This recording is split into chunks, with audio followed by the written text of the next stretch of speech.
Natagpo ang patay sa abandonadong kotse ang magkaibigang 7 taong gulang sa Naga City sa Cebu.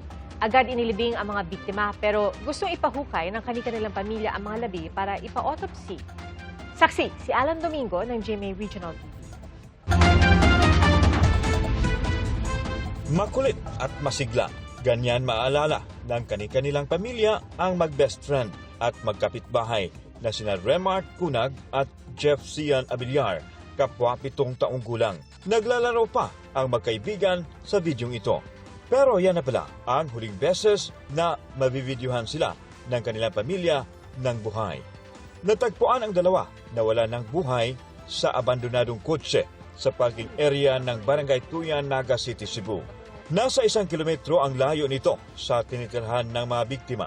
Hapon ng May 17, huling nakitang buhay ang mga bata.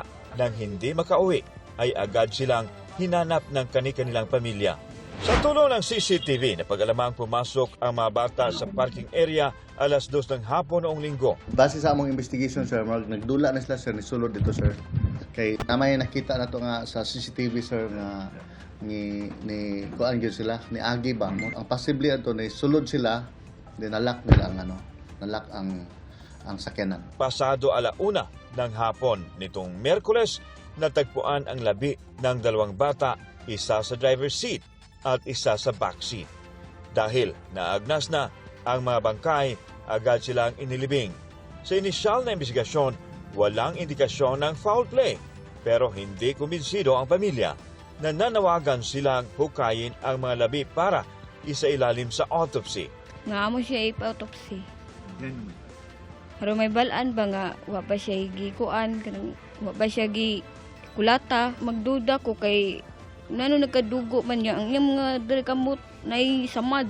Aminado ang pamilya ng mga biktima na sa bilis ng pangyayari, hindi sila nakatanggi nang sabihang agad ilibing ang mga anak. Gusto rin ng pamilya na mabasbasan ang labi ng mga nasawi at mapaglamayan sila.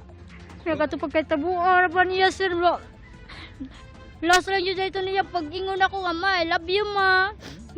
Ma, kiss ko, Bim. Ito last lang din niya, pagkuhan ako, dahil lambing niya. Ako si Alan Domingo ng GMA Regional TV, ang inyong saksi.